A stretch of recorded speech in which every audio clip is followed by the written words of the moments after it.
Rebel star Prabhas historical block buster movie కల్కి అద్భుతమైన కలెక్షన్లతో 50 రోజుల పాటు షేర్స్ ను సొంతం చేసుకోగా తర్వాత బాక్సాఫీస్ రన్ ను ఆల్మోస్ట్ కంప్లీట్ చేసుకున్న ఈ సినిమా ఒక్కో ఏరియాలో సాధిస్తున్న ఫైనల్ కలెక్షన్ల లెక్కలు బయటికి వస్తూ ఉండగా సినిమా మేజర్ గా కొన్ని ఏరియాలలో అంచనాలకు మించి వసూలను సాధించగా హిందీలో కూడా అలాంటిదే రిపీట్ చేసిందని చెప్పవచ్చు. ఎలాంటి ప్రమోషన్స్ లేకుండా ఎలాంటి హాలిడే అడ్వాంటేజ్లు లేకుండా బాక్సాఫీస్ బరిలోకి దిగిన కల్కి మూవీ ఊహకందని కలెక్షన్లతో ఊచకొత్త కోసింది.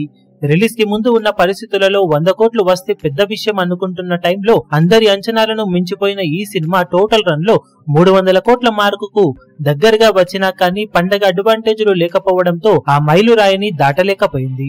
ఓవరాల్ గా సినిమా హిందీలో టోటల్ రన్ లో సాధించిన కలెక్షన్లు పరుగు పూర్తయ్యే సమయానికి అక్షరాల 294.5 కోట్ల దాకా నెట్ కలెక్షన్ల మార్కును అధిగమించింది ఈ సినిమా. ఓవరాల్ గా సినిమాకు హిందీ అలాగే రెస్ట్ ఆఫ్ ఇండియా రెండు కలుపుకొని 85 కోట్ల దాకా ప్రీ రిలీజ్ బిజినెస్ జరిగినట్లు అంచనా.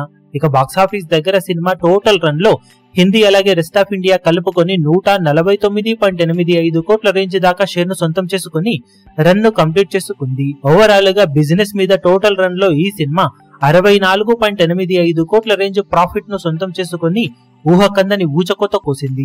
1-2 హాలిడే అడ్వాంటేజ్లు లభించి ఉంటే అవలీలగా 300 కోట్ల నెట్ కలెక్షన్ల మార్కును సినిమా దాటేసి ఉండేది. అయినా కానీ ఓవరాల్ గా బాహుబలి తర్వాత ప్రభాస్ కెరీర్ లో సెకండ్ హైయెస్ట్ కలెక్షన్ అందుకున్న సినిమాగా రికార్డు సృష్టించింది కల్కి మూవీ. ఈ వీడియో మీకు నచ్చినట్లయితే లైక్ చేయండి, షేర్ చేయండి, ఛానల్ ను సబ్స్క్రైబ్ చేయడం మాత్రం మరవకండి. ఏ చిన్న అప్డేట్ ను మిస్ అవ్వకూడదు అనుకుంటే బెల్ ఐకాన్ ను ప్రెస్ చేయండి.